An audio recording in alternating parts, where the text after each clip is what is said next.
जय श्री कृष्णा। आइए हम सब मिलकर कार्तिक मास में आंवले की पूजा के महत्व का श्रवण करते हैं। स्कंद पुराण में कथा है कि पूर्व काल में जब सारा संसार जल में निमग्न हो गया था, समस्त चराचर प्राणी नष्ट हो गए थे, उस समय देवादिदेव सनातन ब्रह्मा जी सृष्टि की रचना के लिए अविनाशी पर ब्रह्म का जप करने के लिए प्रकट हुए। जप करते करते भगवत दर्शन के अनुरागवश उनके नेत्रों से जल निकल आया। प्रेम के आंसुओं से वहां एक महान वृक्ष उत्पन्न हुआ, जिसमें बहुत सी शाखाएं और उपशाखाएं निकली हुई थी। वह वृक्ष फलों के भार से लदा हुआ था। सब वृक्षों में सबसे पहले आंवला प्रकट हुआ, इसलिए इसको आदि रोग के नाम से भी जाना जाता है। इस प्रकार ब्रह्मा जी ने समस्त वनस्पतियों में सबसे पहले आंवला को उत्पन्न किया, फिर समस्त वनस्पति तथा प्रजा की सृष्टि की।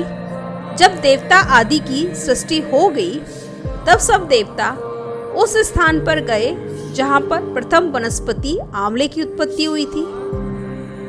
जैसे ही देवतागण आंवले के वृक्ष के समीप पहुंचे, तभी वहां आकाशवाणी हुई, यह आंवले का वृक्ष सब वृक्षों में श्रेष्ठ है, क्योंकि यह श्री भगवान विष्णु को बहुत प्रिय है। जो भी मनुष्य का स्मरण मात्र करेगा, उसको गोदान का फल प्राप्त होगा। इसके दर्शन से दुगना और फल खाने से 3 गुना पुण्य प्राप्त होगा। तथा सर्वथा आंवले के वृक्ष का सेवन करना चाहिए। श्री भगवान को ये बहुत प्रिय है, इसलिए ये सब पापों का नाशक है। समस्त कामनाओं की सिद्धि के लिए आंवले के वृक्ष का पूजन जरूर करना चाहिए। इस आकाशवाणी को सुनकर सभी लोगों ने आंवले की पूजा प्रारंभ की।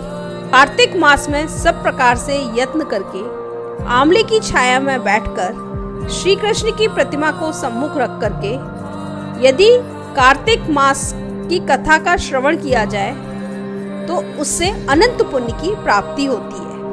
आंवले की छाया में कार्तिक मास में ब्राह्मण दंपत्ति को एक बार भोजन कराकर उनको प्रसन्न करके वहीं स्वयं बैठकर अगर भोजन किया जाए, तो उससे अन्न दोष से मुक्ति मिलती है। लक्ष्मी की प्राप्ति के लिए सदा आंवले के जल से स्नान करना चाहिए। तथा कार्तिक मास के शुक्ल पक्ष में नवमी एवं चतुर्दशी के दिन आंवले के पूजन का विशेष महत्व बताया गया है। आंवले का वृक्ष सब पापों का नाश करने वाला है। इन दिनों यदि आंवले के वृक्ष की छाया में जाकर श्री कृष्ण जी का पूजन राधा सहित किया जाए और उनको साष्टांग प्रणाम करके आंवले के वृक्ष की 108 परिक्रमा लगाई जाए, तो उससे श्री हरि विष्णु भगवान प्रसन्न होते हैं। बोलिए श्री कृष्ण भगवान की जय।